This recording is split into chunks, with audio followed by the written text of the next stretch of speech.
වනම්පෙති, ඔයාගේ ගෙදර ගහෙත් මෙහෙම වැලක් තියෙනවා නම් අද ඉඳන් පණ වගේ පරිස්සම් කරගන්න. මුලින්ම ඉල්ලා සිටිනවා ගජ මිතුරා YouTube channelේ subscribe කරන්න කියලා.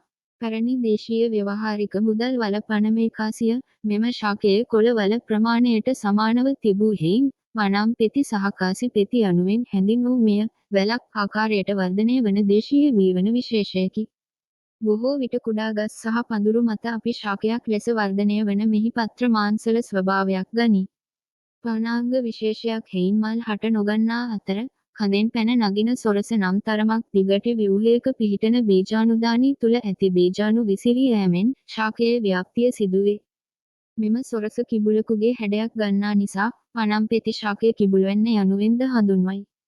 කිඹුල්වැන්න යන්න ව්‍යවහාරය පනම්පෙති යන හැඳින්වීමට වඩා පැරණි බවයි විද්වත් මතය. පර්සිකේරියා ගණයට අයත් කිඹුල්වැන්න යනුවෙන් හඳුන්වන ඖෂධ පිණිස භාවිතා කරන දේශීය ශාක දෙකක් ඇති අතර දක්ෂ වෙදෙදුරෙකුට යම් රෝගයකට අදාළව යෙදිය යුත්තේ කුමන ශාකයදැයි තීරණය කිරීම අපහසු කාර්යයක් නොවේ.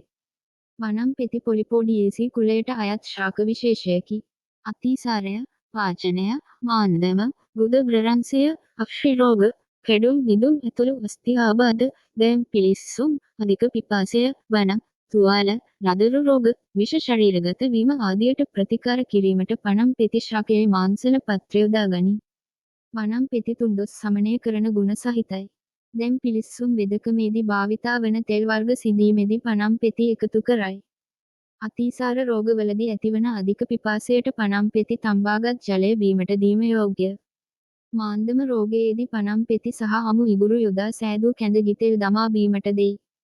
එයටම වනම්පෙති, කොක්මට, කරල් හැබ, මොන රෙකුඩුම්බිය, විලඳ වෙන්න, ඉරමුසු, ආතවාරිය, ගිතෙල් තේ හැඳි එකක් සහ සහිඳ ලුණු එක්කර කැඳක් සාදාගත යුතුය.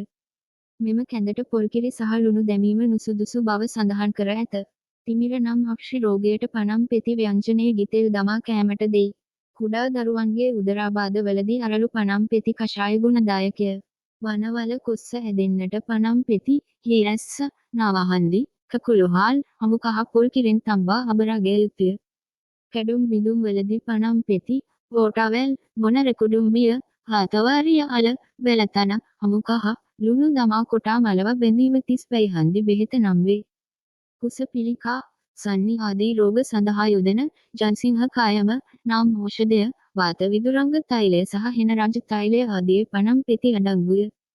තවත් මෙවැනි හරවත් වීඩියෝ නරඹන්නට ගජමිතුරා YouTube channelේ subscribe කරන්න.